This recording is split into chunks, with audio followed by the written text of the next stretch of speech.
Hello नमस्कार जय श्री राम। मेरा नाम है सुजाता, चैनल का नाम है सुजाता देवी रिएक्शन वीडियो। आज का वीडियो हम दोस्तों लेके आए हैं।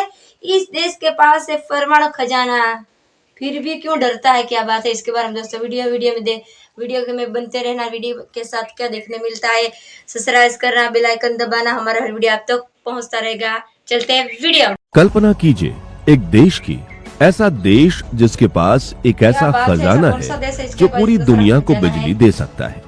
एक ऐसा खजाना जिसकी एक छोटी सी मात्रा में हिरोशिमा पर गिरे बम से हजारों गुना ज्यादा एनर्जी छुपी है। ये देश दुनिया के सबसे बड़े यूरेनियम एक्सपोर्टर में से एक है। लेकिन एक पैराडॉक्स, एक बहुत बड़ा विरोधाभास ये है कि ये देश खुद इस खजाने का इस्तेमाल अपनी बत्तियां जलाने के लिए नहीं करता। जी हाँ, वो देश जो खुद एक यूरेनियम पावर है और सप्लायर है, दुनिया को न्यूक्लियर फ्यूल देता है, लेकिन खुद न्यूक्लियर एनर्जी से कोसों दूर खड़ा है। आखिर क्यों?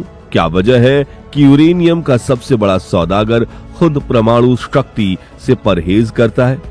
क्या ये कोई डर है, कोई मजबूरी, या फिर एक सोची समझी रणनीति? हम बात कर रहे हैं ऑस्ट्रेलिया की। आज के इस वीडियो में हम ऑस्ट्रेलिया के इसी हैरान कर देने वाले फैक्ट पर चर्चा करेंगे। चलिए शुरू करते हैं इस वीडियो को। अगर आप हमारे चैनल पे नए हैं तो चैनल को सब्सक्राइब करना मत भूलिए। ऑस्ट्रेलिया का यूरेनियम खजाना। सबसे पहले ये समझना जरूरी है कि ऑस्ट्रेलिया के पास आखिर है क्या। दोस्तों, ऑस्ट्रेलिया को आप यूरेनियम का सऊदी अरब भी कह सकते हैं।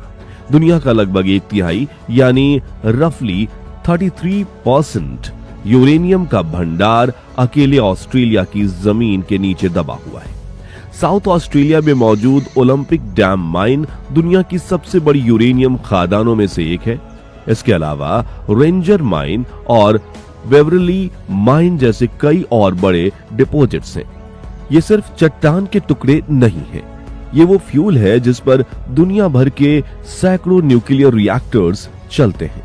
ऑस्ट्रेलिया हर साल हजारों टन यूरेनियम निकालकर इसे पूरे दूसरे देशों को बेचता है और अरबों डॉलर कमाता है। तो यह तो साफ है कि ऑस्ट्रेलिया को यूरेनियम निकालने और उसे प्रोसेस करने में कोई दिक्कत नहीं है। ऑस्ट्रेलिया अपना यूरेनियम दुनिया के बड़े बड़े देशों को बेचता है। इस लिस्ट में USA, Japan, China, south Korea और यूरोपियन यूनियन के कई देश शामिल हैं। ये सभी देश अपनी एनर्जी सिक्योरिटी यानी ऊर्जा सुरक्षा के लिए ऑस्ट्रेलिया यूरेनियम पर बहुत ज्यादा निर्भर करते हैं। ऑस्ट्रेलिया इस बात को लेकर बहुत सख्त है कि उसका यूरेनियम सिर्फ पीसफुल पर्पस यानी शांतिपूर्ण कामों के लिए ही इस्तेमाल होगा, जैसे बिजली बनाना। इसके लिए वो हर देश के साथ एक सख्त बायलैटरल ट्रीटी साइन करता है। लेकिन जब पूरी दुनिया को वो बिजली बनाने के लिए ईंधन दे रहा है तो फिर अपने घर में ये चिराग क्यों नहीं जलाता? यहीं से असली कहानी शुरू होती है। इस वीडियो से भारत का एंगल भी समझेंगे। भारत जो अपनी बढ़ती एनर्जी नीड्स को पूरा करने के लिए न्यूक्लियर पावर पर बहुत फोकस कर रहा है, उसके लिए ऑस्ट्रेलिया एक बहुत जरूरी पार्टनर है। कई सालों तक ऑस्ट्रेलिया ने भारत को यूरेनियम बेचने से इनकार कर दिया था। वजह थी भारत ने नॉन प्रोलिफरेशन ट्रीटी NPT पर साइन नहीं किया था। ऑस्ट्रेलिया की पॉलिसी थी कि वो NPT नॉन सिग्नेटरी देशों को यूरेनियम नहीं बेचेगा। लेकिन 2014 में हालात बदले। भारत के क्लीन नॉन प्रोलिफरेशन रिकॉर्ड और बढ़ती ऊर्जा जरूरतों को देखते हुए ऑस्ट्रेलिया ने अपनी पॉलिसी में बदलाव किया और भारत के साथ सिविल न्यूक्लियर डील साइन की। ये भारत की डिप्लोमेटिक यानी कूटनीतिक जीत थी। 2017 से ऑस्ट्रेलिया से यूरेनियम की पहली खेप भारत पहुंची। आज भारत को परमाणु रिएक्टर्स को चलाने में ऑस्ट्रेलियन यूरेनियम का भी एक अहम रोल है। यह दिखाता है कि ऑस्ट्रेलिया भारत को एक जिम्मेदार परमाणु शक्ति मानता है। अब सवाल और भी गहरा हो जाता है, जिस देश को भारत पर इतना भरोसा है उसे खुद अपनी ही टेक्नोलॉजी पर भरोसा क्यों नहीं है? तो चलिए अब उनके वजहों को एक एक करके समझते हैं, जिनकी वजह से ऑस्ट्रेलिया आज भी न्यूक्लियर फ्री जोन बना हुआ है। इसके पीछे कोई एक नहीं बल्कि कई बड़े कारण हैं। एक, कोयला और रिन्यूएबल्स। ऑस्ट्रेलिया की कहानी भारत से थोड़ी अलग है। ऑस्ट्रेलिया एक बहुत बड़ा देश है, लेकिन उसकी आबादी बहुत कम है, सिर्फ 2.5 करोड़ के आसपास, जो हमारे दिल्ली NCR से भी कम है। और यह आबादी भी ज्यादातर कोस्टल एरियाज यानी समुद्रों के किनारे पर बसी है। ऐतिहासिक रूप से ऑस्ट्रेलिया अपनी बिजली की जरूरतें कोयले से पूरी करता है, क्योंकि उसके पास कोयले के भी विशाल भंडार है। और अब ऑस्ट्रेलिया दुनिया के उन देशों में से एक है जहां सूरज की रोशनी और तेज हवाएं साल भर रहती हैं। इसलिए पिछले कुछ सालों में ऑस्ट्रेलिया ने सोलर और विंड एनर्जी में जबरदस्त इन्वेस्टमेंट किया है। उनके साथ जमीन की कोई कमी नहीं है और इसलिए बड़े बड़े सोलर फ्रेम्स और विंड फ्रेम्स लगाना उनके लिए ज्यादा आसान और सस्ता पड़ता है। दूसरा, पब्लिक ओपिनियन और पॉलिटिक्स। ये शायद सबसे बड़ा कारण है। ऑस्ट्रेलियन जनता में न्यूक्लियर एनर्जी को लेकर एक गहरा डर और शक रहा है। इसकी जड़ें कोल्ड वॉर के समय से जुड़ी हैं, जब यूके ने ऑस्ट्रेलिया के ही कुछ हिस्सों में परमाणु बमों के टेस्ट किए थे। 3 माइल आइलैंड और चेरनोबिल जैसी दुर्घटनाओं ने इस डर को और पक्का कर दिया। आज भी न्यूक्लियर वेस्ट को कहां और कैसे सेफली स्टोर किया जाए, ये बहुत बड़ा सवाल है। इन भावनाओं की वजह से ऑस्ट्रेलिया की कोई भी बड़ी पॉलिटिकल पार्टी न्यूक्लियर एनर्जी का मुद्दा उठाने से बचती है। उन्हें डर है कि ऐसा करने से वो चुनाव हार सकते हैं। तीसरा, द कॉस्ट फैक्टर। एक न्यूक्लियर पावर प्लांट बनाना कोई बच्चों का खेल नहीं।